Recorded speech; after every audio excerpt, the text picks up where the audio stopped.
Software developers frequently spend weeks writing clean, highly optimized code for a complex new feature, only to find out upon delivery that it completely misses the mark for the actual user. When a perfectly engineered solution solves the wrong problem, the root cause usually traces back to day one, how the initial requirement was written and handed off. To fix this, we need to translate a vague feature idea into a comprehensive, developer-ready document known as a user story. Before we start, open a digital workspace or grab a notepad. Have a specific software feature in mind that you want your team to build. Taking the time to structure your requirement properly makes the exact difference between wasting expensive engineering hours and successfully delivering value to your users. Step 1 is defining the core narrative. We do this by writing a single sentence from the end user's perspective.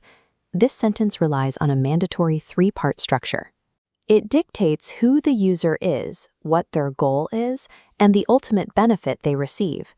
Let's look at this reference document to see the formula in practice. In the top boxes, you can see how a simple password reset feature is structured. As a customer, I want to reset my password so that I can regain access to my account. Notice that we are not writing technical database specifications here. Keep the focus entirely on human needs, not system architecture. We run the story through a rapid-fire quality check using the INVEST acronym. Look closely at the E and S rows. Your story must be estimable and small, meaning it is narrow enough for a developer to complete within a single sprint. Your core narrative ensures the team is solving a real human problem, while the INVEST check verifies that the problem is realistically solvable given your timeline. Now that we have a valid core narrative, we need to define the boundaries. A single sentence leaves too much room for interpretation, so we have to establish exact completion metrics for the team. We do this by writing acceptance criteria using the given, when, then formula. Look under acceptance criteria to see this applied to the password reset example. It maps out a specific test. Given the user is on the login page, when they click Forgot Password and enter their email, then they receive a reset link.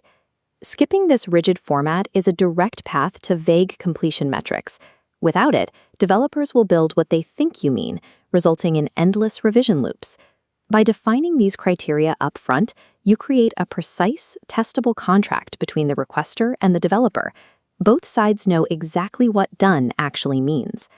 To make a user story truly developer-ready, we need to add supporting context around the edges of the core feature. Let's check the middle of our document. You'll see a 5-column table labeled Anatomy of a Good User Story, which lists 4 crucial subheadings we need to fill out. Underneath are business rules for company policies, like a 15-minute link expiration. Next, dependencies and assumptions state external factors, like requiring an active email server. Finally, non-functional requirements list performance metrics, stipulating the email must be delivered within 2 minutes. When you build out these 4 supporting pillars, you protect the development team from unseen technical blockers and unstated business assumptions.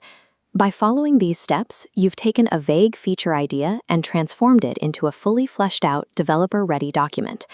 Look at the pink Remember box in the bottom right corner of our page. It reiterates the ultimate rule. Formatting requirements this way guarantees clear communication across the team, which leads directly to successful projects. Take your newly written story, drop it into your project backlog, and present it exactly like this at your next sprint planning session. Providing a complete user story shifts a team's dynamic. Instead of passively guessing what to build, your developers are now equipped to actively execute a clearly defined mission.